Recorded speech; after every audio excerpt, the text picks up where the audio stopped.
Hey guys, what's going on? Just picked up this new Baofeng UV-82 V+. Just noticed that there aren't any videos out there on this unit yet, so I figured I would do a quick unboxing. I have already opened this radio and I have set it up, but I figured I would do that just to make sure everything works before I make the video. So let's jump right into this. Starting out, we get a very nice box.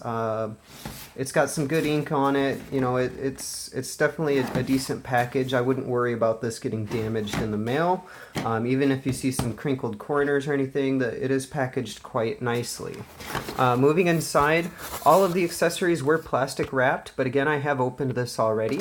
So the first thing you see is the Baofeng earbud over-the-ear style headset. With Baofeng's proprietary AB push-to-talk button on the headset. This is proprietary to Baofeng, so if you plug in a standard headset into a Baofeng radio, you can only use the A frequency, where if you use their headsets, you can use A or B frequency.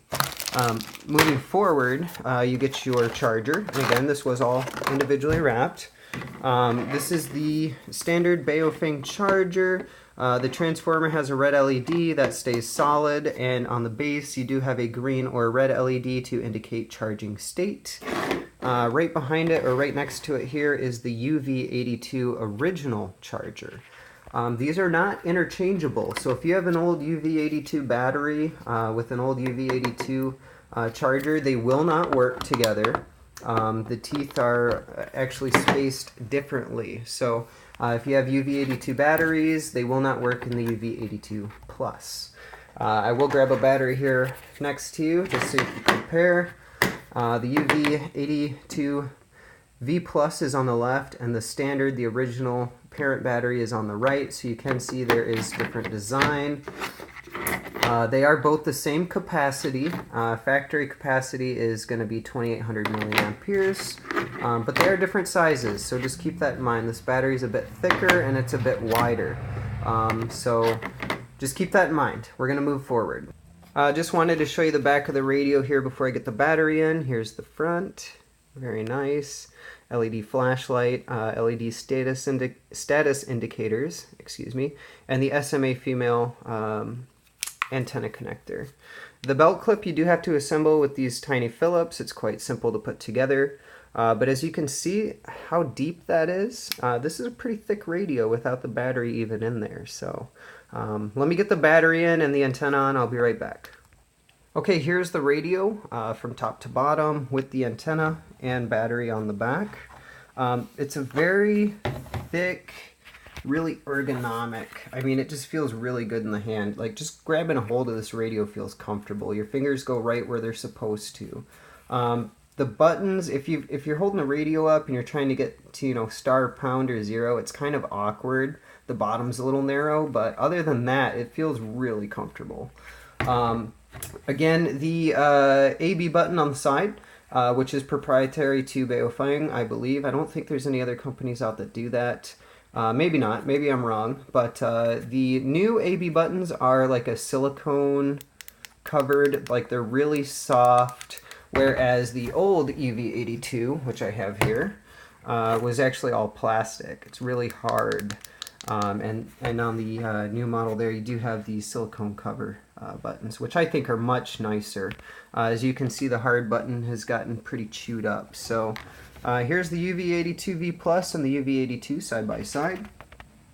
You can see that the new model is a little bit taller, and they do claim that the output wattage is 7 watts on the UV-82 V Plus. However, I will say I have hooked my standard UV-82 up to a watt meter and actually discovered that it outputs about 7 watts.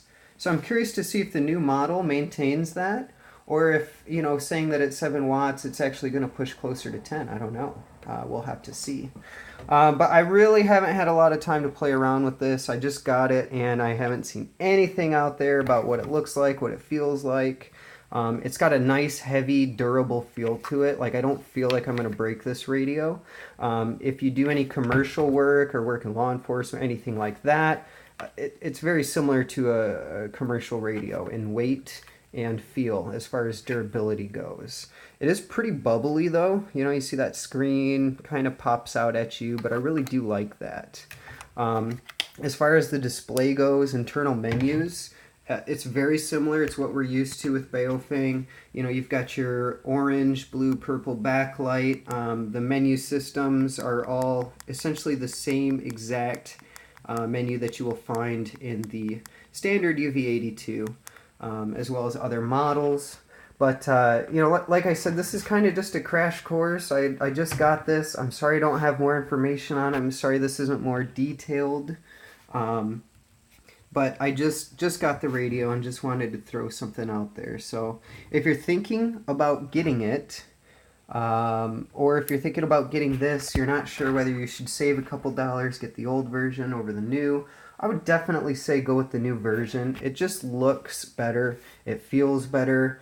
Like I said, I haven't played with it a lot, but from my experience, it performs a little better. I'm able to get into some of the repeaters that I've always struggled with in my area, and you know, so far I'm happy with it, and I'm only on day 2 or 3 here. Just to break it down again, the rubber duck that comes with it is pretty much, I'm pretty sure it's the same exact antenna that was on the original UV-82. Although I'm not certain, it looks quite similar.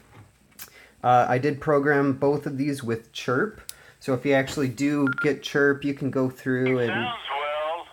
Well, there you go. Here's a quick demo. I guess it's working well. So, receives well. Okay, you're on it now. Audio...